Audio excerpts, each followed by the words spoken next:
It's a funny place to be, stuck in a seemingly mundane world with an inner knowing that the universe is so much more than our mortal minds can comprehend. Yet we all have the capacity to know peace and our oneness with the wholeness of life. And through these interviews, discussions, and reflections, it is my intention to share this possibility. I'm Ryan Kurczak, and this is the Kriya Yoga Podcast. Is our Dharma self-realization, or is our Dharma what we do in this life after self-realization? Well, there are two layers to that. Your Dharma as a human being is to wake up. And that's why we are all here. More and more people are realizing that, but the idea of waking up, it's been treated as though it's an accomplishment or it's an achievement, when really it's just the natural progression of, I'm going to use the word spirit here because I don't have any better term, it's the natural progression of spirit. And we have the human body and the chakra system and the nervous system. It's evolved in this way so that we can do the practices and live in such a way that we move through the human experience. Because many people only know the human experience, they think the human experience is it, to make the most of the human experience. You do want to make the most of your human experience, but the human experience is just a transition, just like all other transitions are.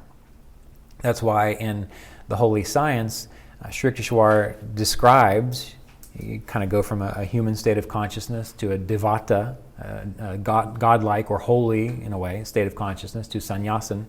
And so there's a progression beyond human experience too. And the way that we grasp that is by doing what we're doing, because we can't grasp it when we really don't have any sense of what it's about. The good thing is that many of us have an intuition that it's possible, that there is something else. And so then we have the trust and the faith to have authentic testimony about it, and we trust it, and then we have our own experience of it. Just like I told you, for example, with the musical desire that I have. Well, once that was fulfilled, then it's almost as if that human part of myself had been fulfilled. Like that had been fulfilled. So now what is left is to continue going inward and focusing on realizing what comes next, or what is this translating into, what is this transforming into, this life experience. And that's why a lot of the things that I found interesting when I was younger, I just don't find interesting anymore. It's not that I'm repressed or aloof, or, it's not like I'm looking at a plate of bacon and thinking, I really want it, but I'd say, no, I cannot have it. It's I look at it, and I still like bacon, by the way, but I look at it and I'm not going to go nuts over it. I'm not pulled in that direction. Just like I'm not pulled in a direction to travel different places, or I'm not pulled in a direction to accomplish things I wanted to accomplish earlier, because they just don't have the same. Pull that my spiritual practice does. Like that is what feels the most enjoyable thing for me. And so our Dharma, our natural Dharma, is self-realization. But it's not an achievement, it's not an accomplishment, it's not a purpose that's here to transform everything. It's not that kind of a purpose. It's just a natural purpose of life. And we all have that. Everyone has that. Even people who are absolutely unaware of it, they're working it out in their own way at the level they can. Just like Robert described all the experiences he went through and how that contributed to this. When he was in those experiences, do you think he was sitting there thinking, oh, this is going to help me in my self-realization? No. And there are experiences I went through, and there's experiences you've gone through that you might have had before you even thought about spirituality. But those things, it seems unconscious, but it's really not. They were unconsciously helping you, providing for you situations and circumstances to move in this direction.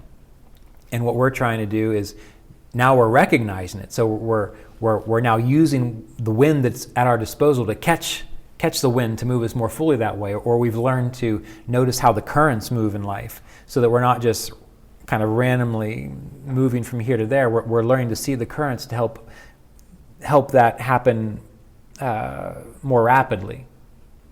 You understand? So our Dharma is self-realization. That is the highest thing. And everything you do needs to be in service to that. That's why we have the idea of brahmacharya. Brahmacharya, the real meaning of brahmacharya is to recognize what your purpose is, to acknowledge that, to say, this is my purpose. And then you look at everything else in life wondering, does this serve that purpose?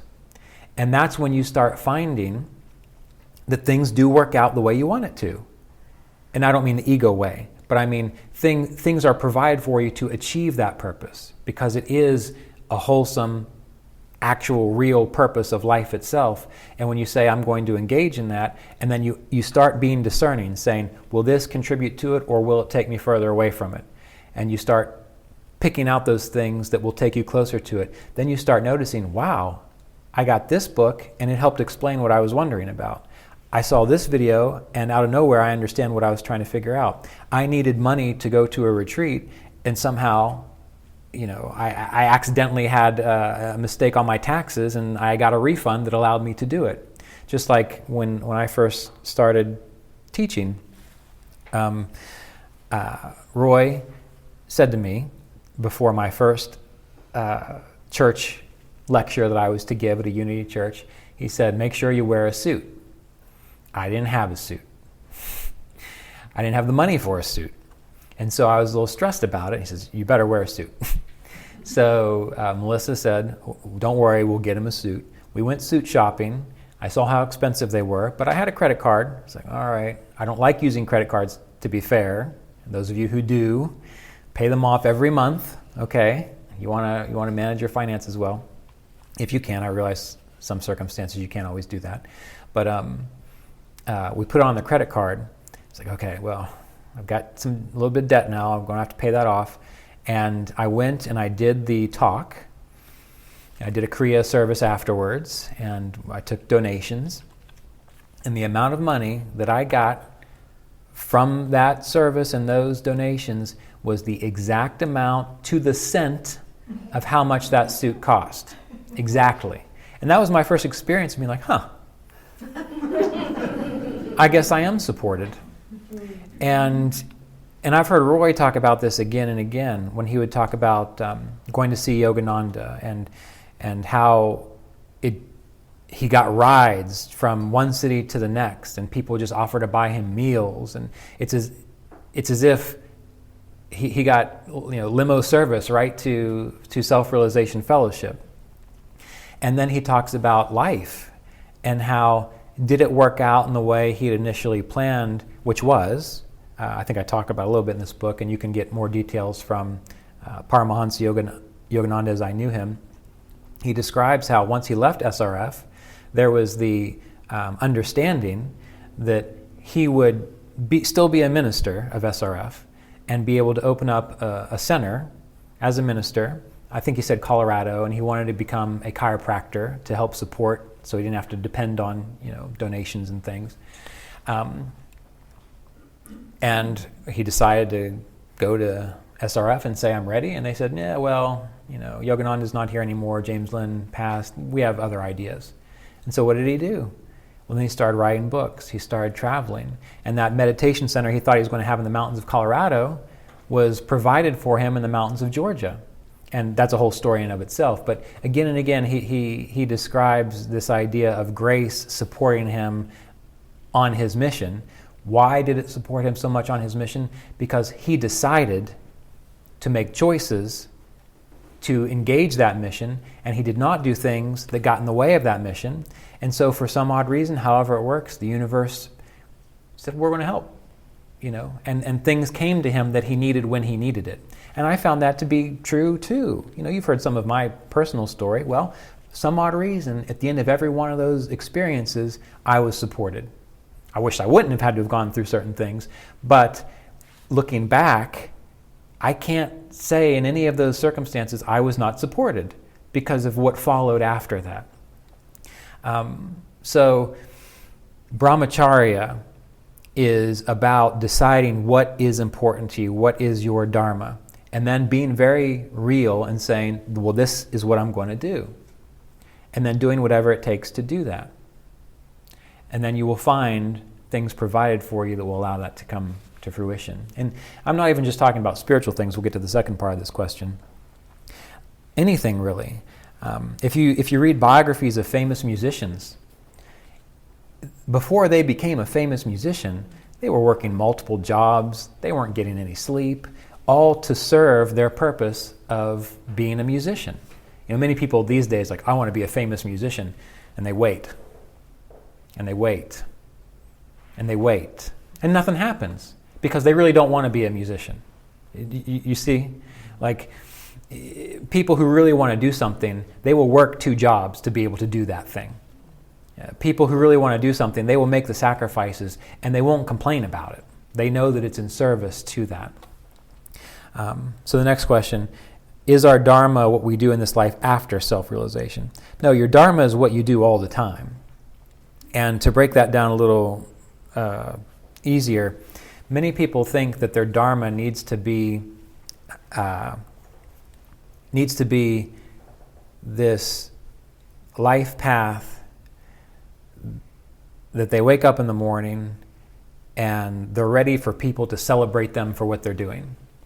They're ready. They want people to be like, "Oh, you are the greatest Ayurvedic practitioner. You healed my whole family." Or they want people to they want some kind of self-celebration of what they are doing.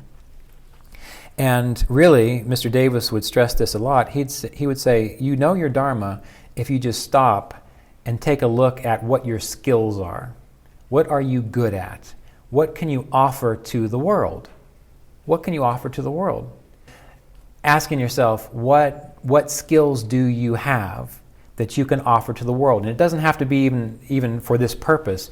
It's just, what can you do to help keep the world turning based on what your skills are? And music is an important one.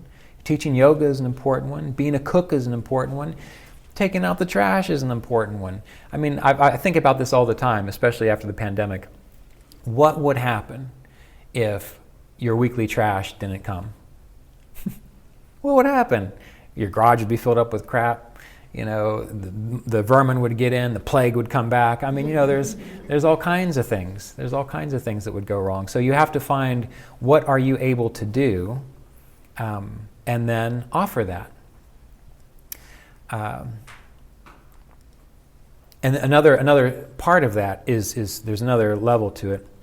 Going back to the idea of people wanting to be celebrated for what they do, many people don't feel they have a purpose because they're not kind of in charge of their own vocation, or they're not in charge of their own work, or again, they're not being celebrated in some way. Well, finding someone else who has a mission and a purpose, or finding an organization who has a mission and a purpose, or a project that has a mission and a purpose, and serving that can be your purpose. So it doesn't have to be your own unique in the sense of me. It can be, I really feel it's important to explore physics. I really feel it's important to explore space. All right, well, get a job helping an organization or learn physics that supports that. It's not you as an individual, but you are contributing to that. Maybe you volunteer for hospice. Maybe you like gardening. Maybe you want to teach young children how to dance. Those are important aspects of Dharma. And if someone or something else already has the template and the framework, you helping them is also Dharma. You see what I'm saying here? Because then it becomes more of a communal experience versus a distinctly personal experience. So your Dharma is what you do based on your skills, your abilities, your capacities, and then just provide it. Early on, did I have the capacity to teach when I kept asking Roy if I could be a teacher? No. But I went to CSA every year, and I would say, what can I do? And Willie would say, why don't you show up at 4 a.m. and help me chop some vegetables? And that's what I did. When I would go to the Center for Spiritual Awareness, I'd get up early, I'd help them chop vegetables, cook food. I would ask again, what can I do to help? Because I believed in Roy's mission. I believed in the purpose of sharing Kriya Yoga. And every May, I think it was, he would have a book giveaway where he would give away any and all of his books for free. You could take as many as you wanted. If I wanted 6 boxes full of Life Surrendered in God, he'd say, load it up. And then I'd take those books and I'd take them to libraries, or I'd give them to my friends or whoever I could, and that was my way of supporting that. And I felt a distinct sense of purpose in that. I felt a distinct sense of Dharma in that because I was supporting something greater. So that is what your Dharma is, and you just keep doing it. There's no end to it. You're not going to reach a point where you're going to think, I've achieved my Dharma. Your Dharma is what you just do until you're done. Just like I told the story of what was Mr. Davis doing up until about 20 minutes before he passed. He was writing the Truth Journal. He was working. That was his Dharma. There was no end to it. The same thing with my wife, Melissa. The whole time she was going through what she was going through, that was before we had to wear masks. So I had a year and a half of wearing masks. So when people were complaining, I was like, come on, you can wear a freaking mask. But through that whole process, when she's in the hospital, when she can barely walk, people are coming and she's talking about her work, with resiliency train, with the adverse childhood experiences. She's in it the entire time, probably clear up until maybe the week before she checked out. So that is an example of someone engaged in their Dharma, and they just kept doing it. She didn't see an end. She didn't see an end. Roy didn't see an end. I don't see an end. You just do it until you can't do it anymore, and that's your Dharma, right? And your Dharma changes too. Your Dharma isn't always the same thing. For years, my Dharma was practicing and teaching astrology, and I absolutely believed in that. And there's a reason that I created the 4-year astrological program that I did, and there's a reason that it's still thriving, even though I'm barely involved in it. So that was my Dharma. But then something happened, and I was able to shift to a new situation. Before astrology, I was a massage therapist and a craniosacral therapist who had some interest in Ayurveda, and I spent 8 years doing that. That was my Dharma at that time. But it shifted. So your Dharma is based on your skills and your abilities, and you do it to the best of your ability, and you are open and adaptable to shifting from time to time if you need to. This episode of the Kriya Yoga podcast was made possible by donations from Kriya Yoga Apprenticeship students and supporters of our Patreon community at www.patreon.com/Kriya Yoga.